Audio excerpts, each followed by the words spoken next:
bah, je ne sais pas si ça existe comment dire, actuellement, je ne sais pas si ça existe encore. Je sais que ça a existé, mais sous des formes qui sont toujours des formes autodéclarées. Hein. Ce qu'on appelle les avant-gardes, c'est le regroupement d'artistes ou d'écrivains qui déclarent eux-mêmes, voire qui proclament eux-mêmes, à un certain moment donné, dans une période historique donnée, qu'ils le sont d'avant-garde. Voilà. Après, l'histoire littéraire s'empare de ça d'une manière ou d'une autre, essaie d'évaluer les raisons pour lesquelles, dans les périodes en question, s'est passé quelque chose qu'on peut qualifier d'avant-gardiste. Sont apparus des textes qu'on peut qualifier d'avant-gardisme. Mais ça, c'est l'effet d'histoire. Moi, comment dire, le moment historique où j'ai commencé à publier, à écrire, c'est-à-dire la fin des années 60, la charnière année 1960-1970, c'est sans doute, enfin, jusqu'à la prochaine, la dernière étape, le dernier moment dans l'histoire de la littérature en France, dans l'histoire de la poésie en France, je ne sais pas comment il faut dire d'ailleurs, où des écrivains se sont déclarés d'avant-garde et ont été considérés et commentés par la critique à partir de ce critère d'avant-gardisme. Voilà. Mais c'était dans un contexte très très particulier, puisque c'était d'abord un contexte, comme tu le sais, particulièrement politisé, enfin politisé comme on le concevait à cette époque-là, à savoir politisé dans une perspective politique révolutionnaire et explicitement marxiste, voilà.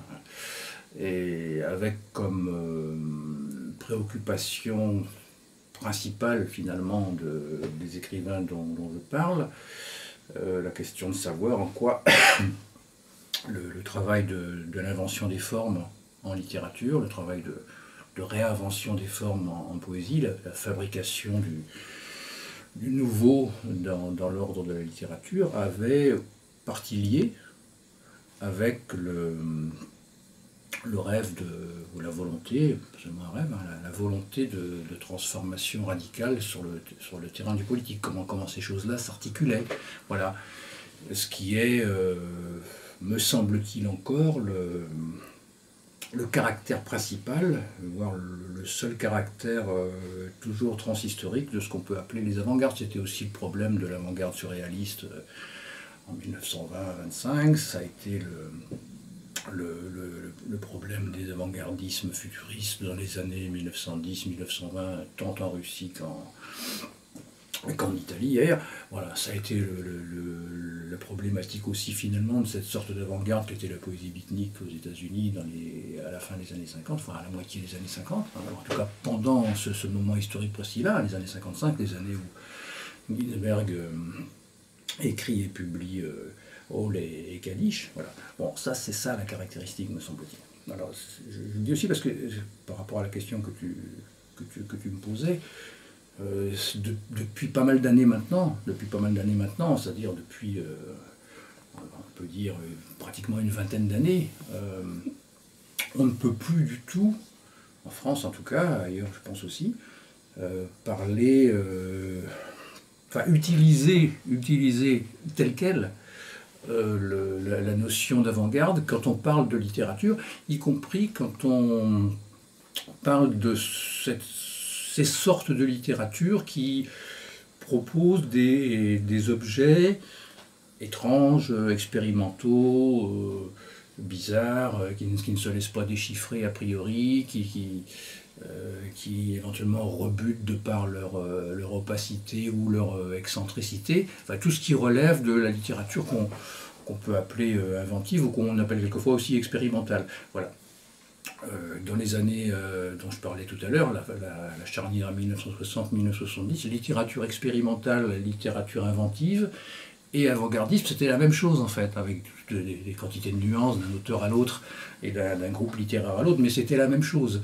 Aujourd'hui, on ne peut plus faire ça parce que comment dire, la perspective, d'abord parce que la perspective politique transformatrice sous son aspect révolutionnaire et marxiste, bon ça, chacun sait, ça s'est effondré.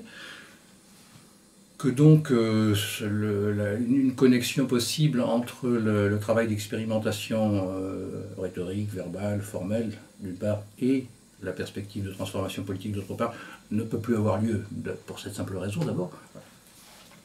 Et ensuite parce que, assez souvent, me semble-t-il, mais là je parle de gens plus jeunes que moi, si la préoccupation politique n'a pas cessé de travailler leur souci proprement littéraire, ce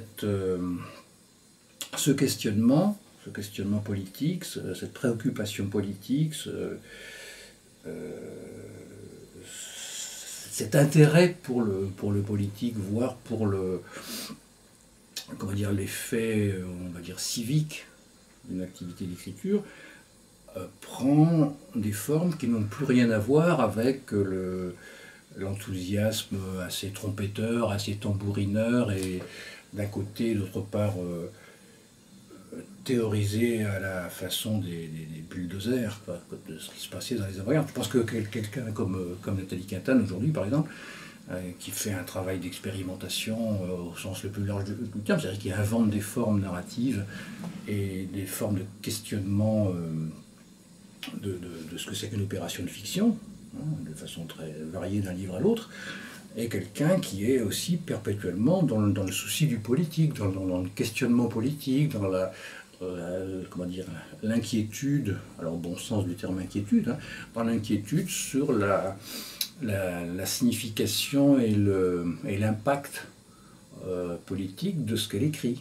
Voilà, le livre d'elle que je feuilletais dans le train en revenant, là, qui a été publié par La Fabrique, là, est caractéristique de cela, mais tous ces livres. Voilà, je prends l'exemple de Nathalie parce que c'est évidemment proche de l'endroit où nous sommes et de nos amitiés, mais c'est caractéristique voilà, Charles Penquin a une préoccupation politique constante, en tout cas d'impact social de ce qu'il fait, même si ça n'a plus rien à voir avec les bibliothèques qui l'ont mené dans cette direction-là et qui étaient justement les bibliothèques de l'avant-gardisme de la fin du siècle dernier. Voilà.